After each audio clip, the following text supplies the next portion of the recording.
Hi అండి, welcome to మార్త్ terrace gardening. నేను ఈరోజు మా టెర్రస్ గార్డెన్లో డ్రాగన్ ఫ్రూట్ ప్లాంట్ చూపిస్తానండి. అది ఫ్లవరింగ్కి వచ్చిందండి. నేను ఈ డ్రాగన్ ఫ్రూట్ని మొక్కని 20 లీటర్ల వాటర్ క్యాన్ చూడండి, అందులో పెట్టానండి. ఈ మొక్కని నేను ఆన్లైన్లో తెచ్చుకున్నానండి.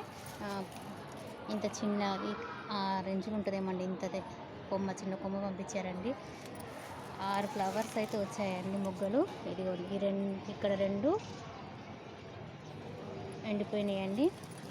ఇక్కడ ఒకటి 3 ఎండిపోయినాయండి. అన్నీ ఒకేసారి స్టేజ్ ఉంది. అసలు ఎంత బాగుందో అంటే ఫ్లవరు ఈరోజు నైట్ ఇప్పుతాయి కావచ్చు అండి.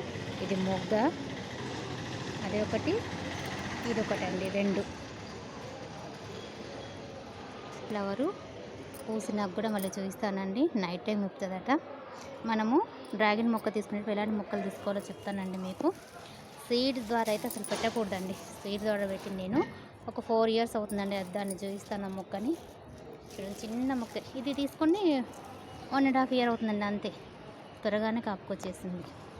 ఇదిగోండి, ఇది కూడా నేను 20 లీటర్స్ వాటర్ క్యాన్లోనే పెట్టానండి. ఇది పెట్టి 4 ఇయర్స్ అవుతుందండి. సీడ్ ద్వారా ప్రొపగేషన్ చేస్తుందండి, కానీ ఇంతవరకు అయితే ఫ్రూటింగ్ అయితే రాలేదండి. ఇంకా చాలా పెద్దగా అయ్యాయండి. సమ్మర్లో వాటర్ ఎక్కువ పోసేసరికి ఎండిపోయిందండి. మొత్తం కట్ చేసేసాను. మనము స్వీట్ ద్వారా పెడితే ఫ్రూటింగ్ లేటుగా వస్తుందంటండి. 5 ఇయర్స్ పట్టవచ్చట. కొంతమందికి అయితే 4 ఇయర్స్కి వచ్చినాయి అంటున్నారు. మా ప్లాంట్కి అయితే ఇంకా రాలేదండి. దీనికి వాటరింగ్ ఎక్కువ చేయకూడదండి. వాటరింగ్ ఎక్కువ అయితే చచ్చిపోతుందండి మొక్క. అంటే ఎండిపోతుంది, మొత్తం కుళ్ళిపోతుంది అన్నట్టు. ఇట్లా పండు పండి కుళ్ళిపోతుందండి.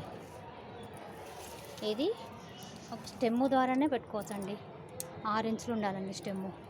6 ఇంచులు ఇలా ఉంటే నాటుకుంటుందండి. సగం కట్ చేసేసి పెట్టేసుకున్నామంటే మంచి గ్రోతింగ్ ఉంటుందండి. దీన్ని కట్ చేసిన కొమ్మలు నేను పెట్టానండి. చూడండి, ఇదిగోండి, చిన్న బాటిల్. ఇది చూడండి, ఇంత చిన్న బాటిల్లో పెట్టి ఎండుకున్న. చూడండి అసలు ఎలా వెళ్ళిపోయిందో.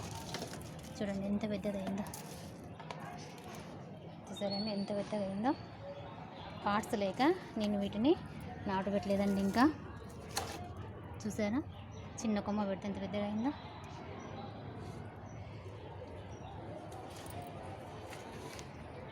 మీకు కనుక ఈ వీడియో నచ్చితే లైక్ చేయండి, షేర్ చేయండి, తప్పకుండా సబ్స్క్రైబ్ చేసుకోండి. Thank you.